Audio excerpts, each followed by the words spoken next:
3rd of June, Rabbi Levitt, Horeb. Okay, so what we have to know is that in terms of what is forbidden as a malacha on Shabbos involves what's called maleches machshavos.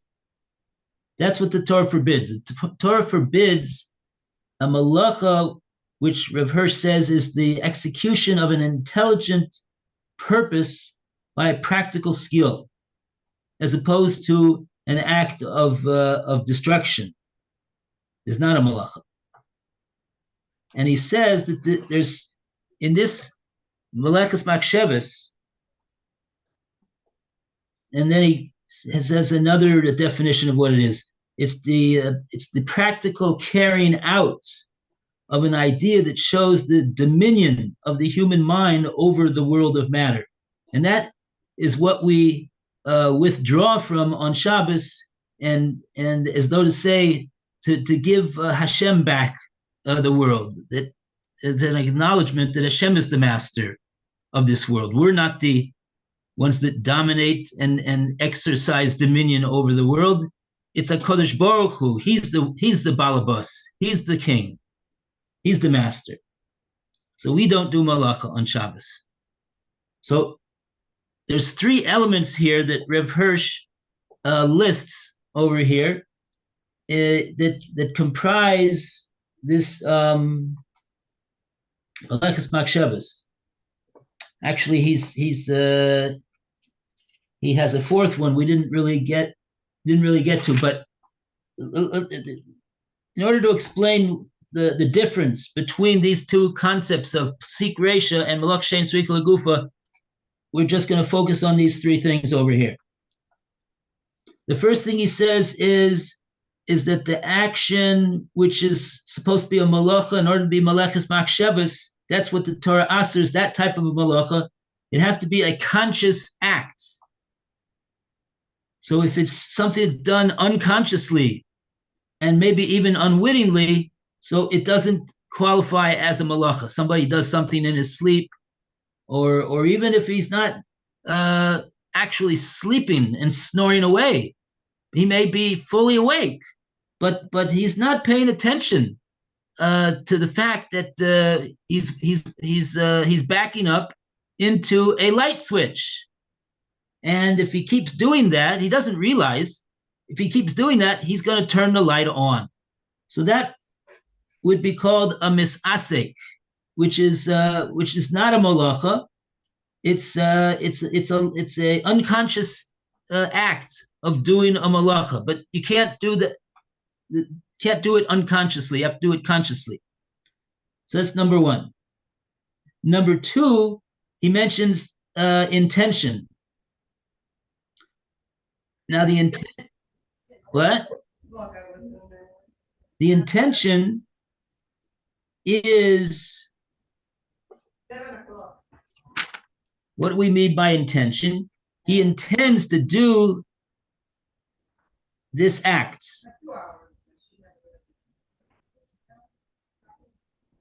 And that act that he intends to do, that act constitutes a malacha. If it is a malacha, let's say, for example, he's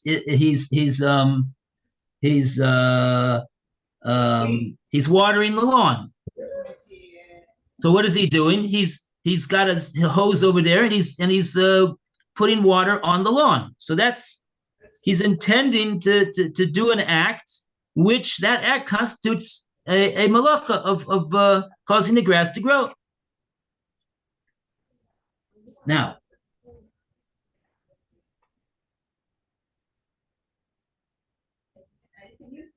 on the other hand, let's say this is his example of psik reisha. So let's use his example. If somebody wants to wash his hands for a suda, and he happens to be doing it over the lawn because he's outside, he's having the suda outside, let's say. So now, what is his intention? is his intention to water the lawn? No. His intention is to wash his hands for the Suda. But it's inevitable that if he washes his hands on the grass over there, over the grass, he's going to end up watering the lawn. So that is called a psik resha. What he intends to do, the act that he intends to do, is going to result in the performance of a malacha. That's called a psik resha.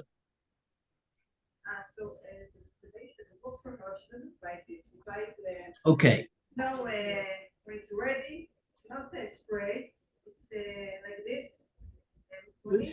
What's talking? Okay. Now, the third thing he says is something he describes it aim. So if the aim of his creative activity, which is in fact the malacha, is not the product, but he doesn't intend the product which the malacha provides, but he has a different aim. So then that's going to be called malacha shein tzrich legufa. And the example he gives is digging a hole in the ground. So digging a hole in the ground is a malacha. So this is not like the case of psik resha. He's intending to do a malacha. But the only thing is, his aim is not to receive the product that malacha produces. The product that malacha produces is a hole in the ground. A hole in the ground is considered to be a constructive act, and it allows a person to build there, to grow other things there. So that's considered to be a productive act. He doesn't want that, though. He doesn't want the product of that act of digging a hole in the ground. What does he want? Not the hole. He wants the earth. So this is called a malacha she'ein tzrich legufa. He intends to do a malacha, but his aim is not to receive the product. Rav Hirsch calls it that malacha provides. Okay, so now, having said that, let's take a look. Now I think we can understand what he says over here in the parentheses that we were getting stuck on.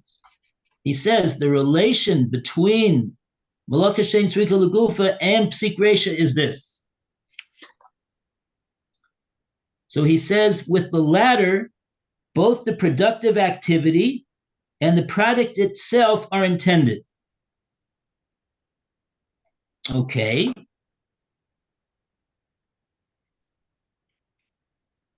I want to pass over that for a second because I think it's a bit misleading, to tell you the truth. I want to go to the next thing that he says because I think that's very clear based upon what we said and how we explained what that's referring to. While in the former, he says, the product itself is explicitly excluded from the aim of the intended productive activity. That, what he's describing over there, is malacha shein tzrich legufa. Digging a hole in the ground in order to get the dirt. That is the product of the malacha is to have the hole in the ground.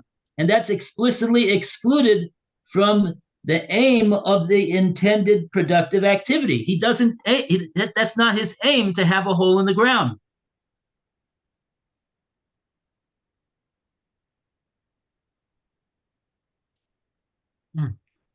So I think it's clear that when he says the former, that's referring to malacha shein tzrich legufa.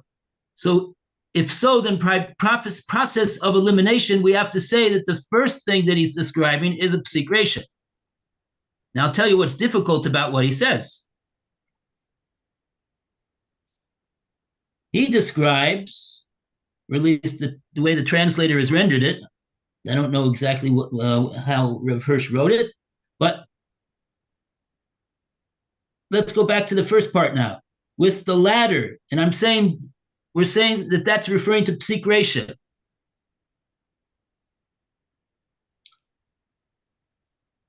With the latter, both the productive activity and the product itself are intended.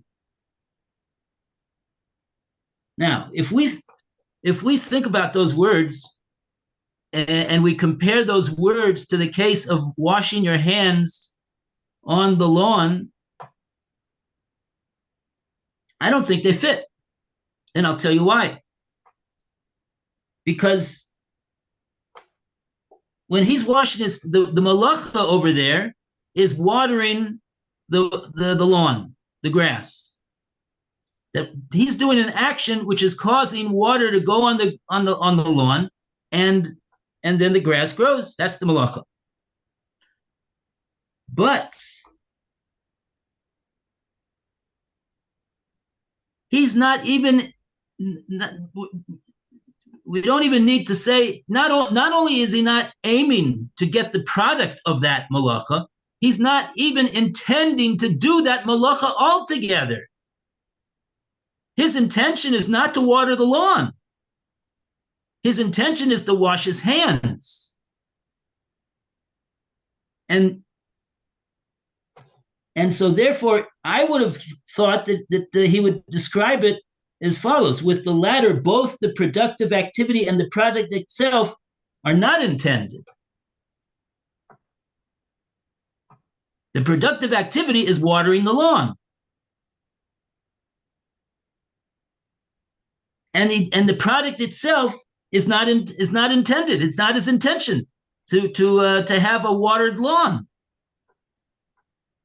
I would have said it's not intended, but the only way that I can understand that is to say that he means, when he says it is intended, he means to say that the Torah regards it as that is his intention, because since it's inevitable that if he washes his hands on the lawn is going to get watered. So that's now regarded as though he intended to do that productive activity and also to have the product, to also have the product.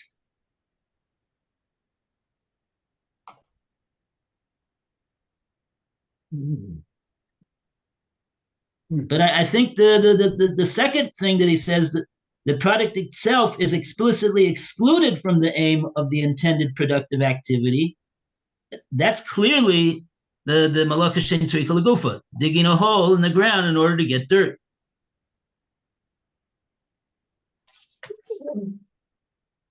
Okay.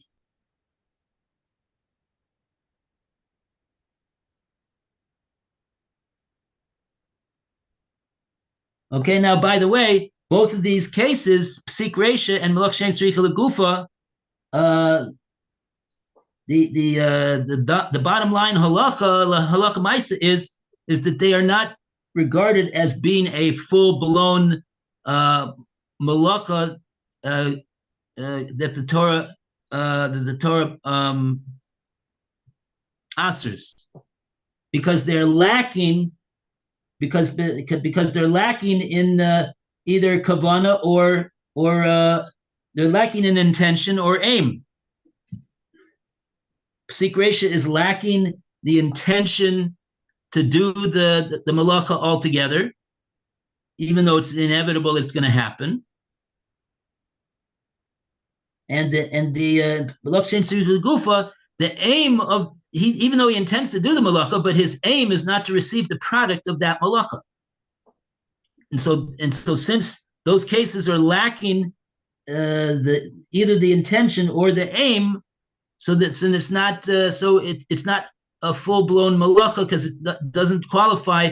It doesn't have all three elements of maleches machsheves. You got to have all three components in order for it to be Asr Min Torah, to be Malachis Machshavas. Malachis Machshavas, Asr Torah. The Torah asers an act which is conscious, which has an intention to perform a malacha which is Asr on Shabbos, and the intention, the aim of the person is to receive the product that malacha produces. And if any one of those are missing, so it's not a malacha deraisa. Okay. Okay, let's go on. Number 4, the means. And we call upon Roy. Means. Malacha requires that the work should be executed in a way which shows the practical skill of man, not chalacha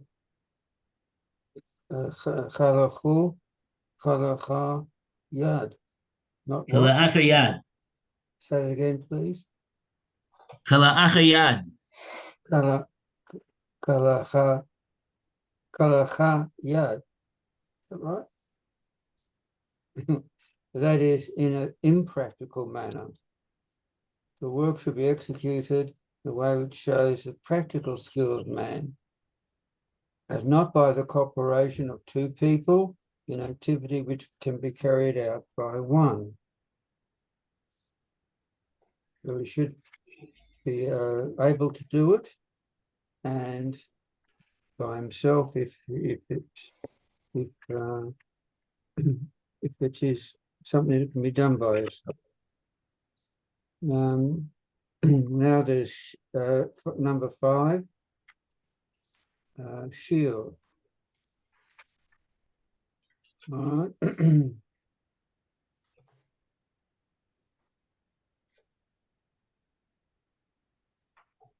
Malacha requires that the product should have a size which serves human purposes.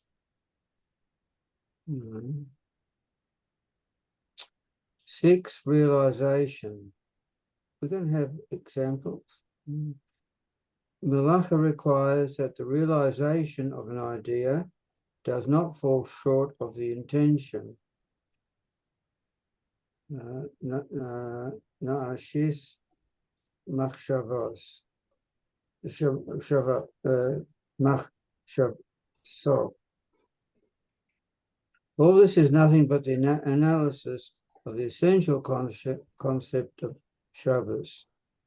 Malachas machshavos is an activity which shows the human spirit mastering the world for its own purposes with its technical skill. So that was 1 to 6.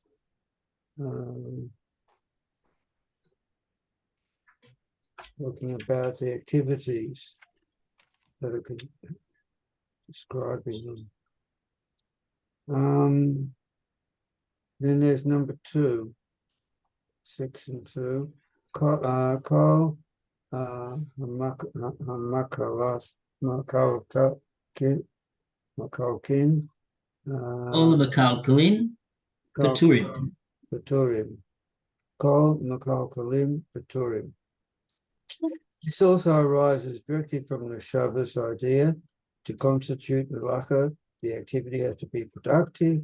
That is, it must realize an intelligent person by practical skill. It must not be destructive. Or ability to destroy is something which man has in common with the beast. To tear down a house on the Shabbos is no malacha, but where the destruction is a prelude to reconstruction, such destruction becomes a productive act and is therefore malacha. To sum up,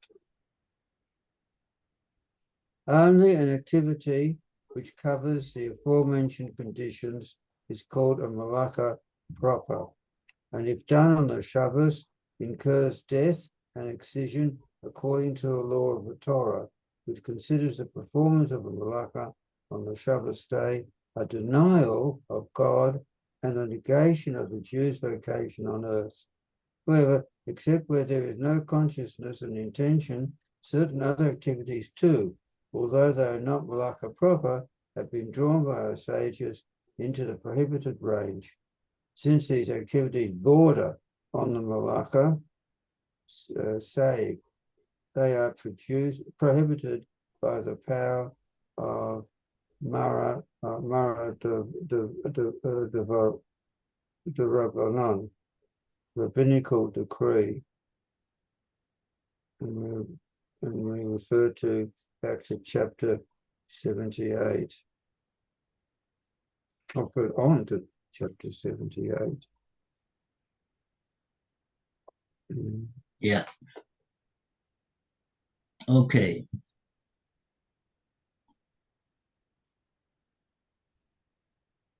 So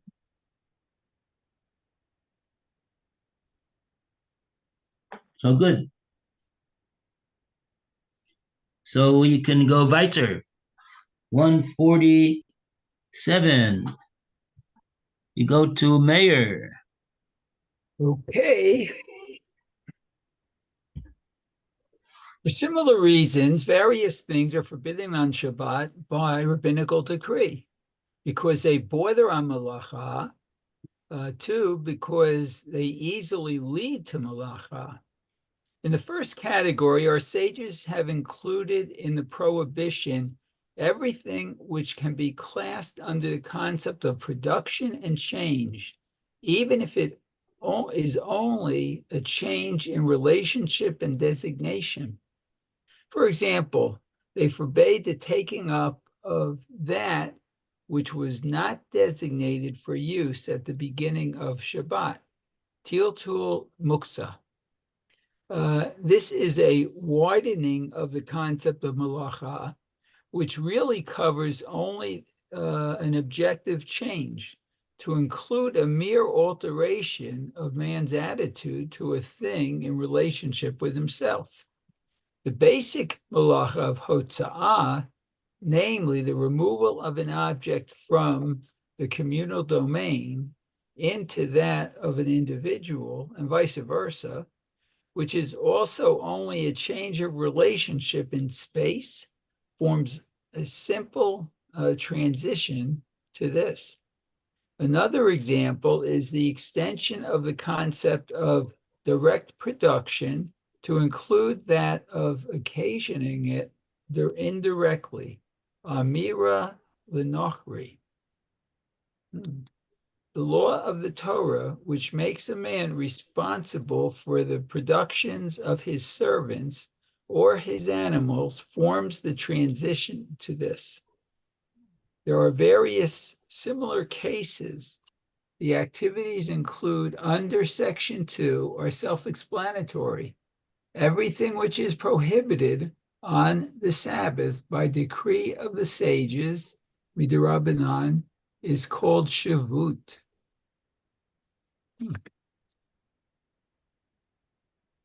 Called a shvut. Right. Okay. Is Amira Lanakri telling a non-Jew to do something for you on Shabbat? Yeah, you're telling him to do a malacha.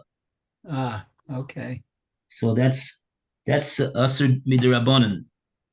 That's rabbinically prohibited to ask a goy to do a malacha for you.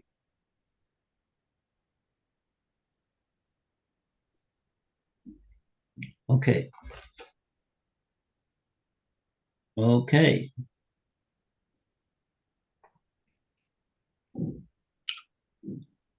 Oh, now he's going to list all the malachas. Oh boy, 39 of them. Yeah. Well, it just goes over the page and a half. Okay. Okay. Lou, you're the lucky one. Okay, list of malachos. And 39 productive activities, which are derived from the noblest product of human activity, the building of the tabernacle, the oral law defines the whole activity of man in connection with the prohibition of work on the Sabbath. Plowing, which includes loosening or clearing even the smallest piece of land for cultivation. Sowing, which includes any promotion of growth. Cutting corn, which includes detaching things from the place of their growth in order to use them for food or work. Binding sheaves, which includes gathering a severed product from the place of its growth. Threshing, which includes all treatment such as beating, thrusting, shaking, peeling, pressing, etc., to divide that which is of use for food or work from that which is of no use. Winnowing, selecting, sifting, which include freeing the useful from its useless stuff. Grinding, which includes cutting a natural product into little pieces or pulverizing it. Kneading, which includes compounding a paste by means of water. Baking, which includes changing the natural condition of produce by means of fire. Shearing, which includes detaching from the animal's body outgrowths of the body, whether it be in order to obtain material to work upon or in order to change the appearance of the body. Bleaching, which includes removing colored stuff with water or some other means. Carding, which includes hackling and generally reducing stuff for spinning into fibers. Dyeing, which includes every method of coloring materials. Spinning, which includes every twining of fibers into threads. Setting up the work, drawing through the needle, weaving, and generally all interlacing of threads or other materials for the purpose of weaving. Separating threaded strands for the sake of weaving. Tying a knot. Untying a knot in order to tie it again. That's interesting. It's only in order to tie it again. Sewing together, which includes every permanent joining of two pieces of material with threads. All tearing, if not done with merely destructive intent. Catching game, which includes bringing an animal under human control. Slaughtering, namely every complete or partial disturbance of an animal organism. Flaying, treatment of the skin for leather by means of tanning, currying, milling, etc. Scraping the skin, which includes any smoothing. Marking out. Cutting, which includes every fashioning by dividing into parts. Writing, erasing for the purpose of rewriting. Building, which includes every combination of articles by means of cohesion, adhesion, and weight, as well as every preparation for the building of a house. Demolishing for improved rebuilding, including any destruction for the purpose of reconstruction. Kindling, which includes every motion of burning, which is not done with merely destructive intent. Extinguishing for the purpose of obtaining charcoal. Beating with a hammer. This comprises all work upon vessels to which one applies the finishing touch, up to the last knock with the hammer or shaking off the remaining fibers. Carrying from the private into the public domain or vice versa.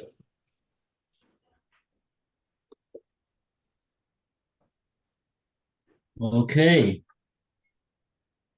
And all these malachas, 39 malachas, can be found in the Mishnah in Perek Klal Gadol, the seventh Perek of Masechah Shabbos, folio 73, A and B.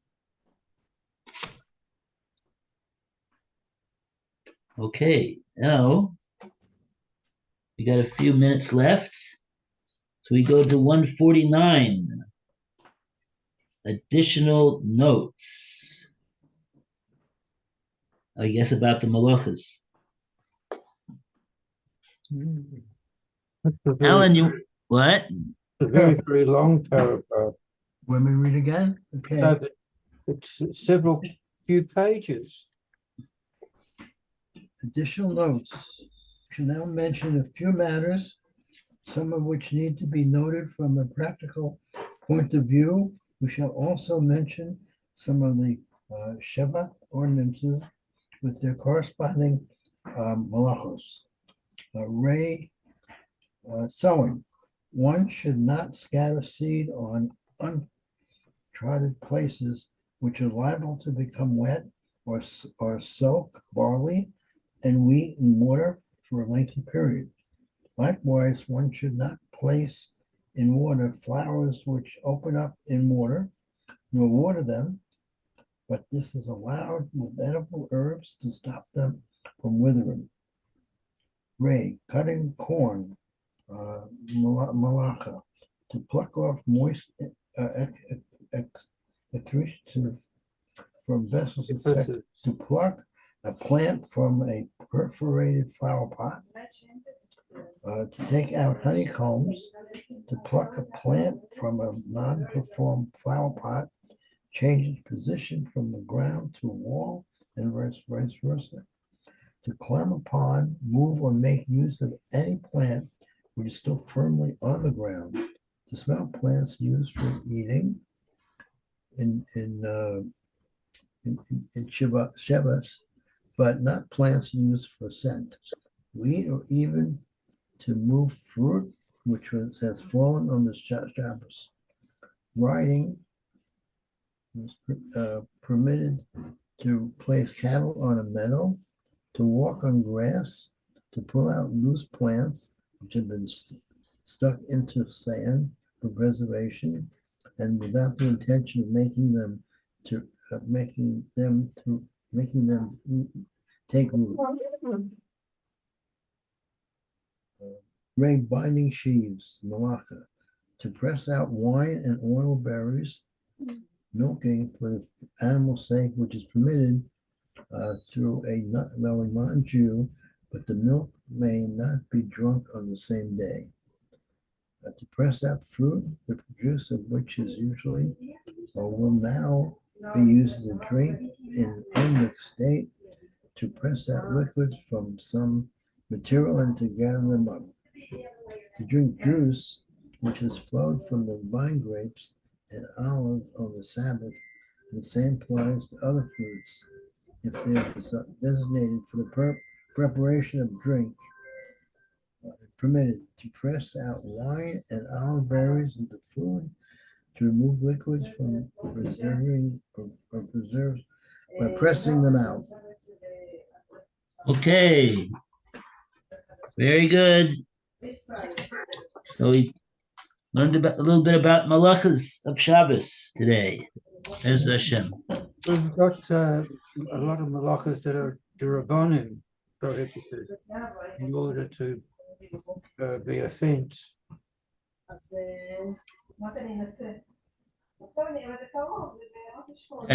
It's not really called a, I don't think it's called a malacha if it's only prohibited derabanan. Uh-huh. But yeah, he calls it a shvus. Rabbinic prohibitions on Shabbos are called the shvus. Uh-huh. Okay. Okay. All the best, Mayor. Have a great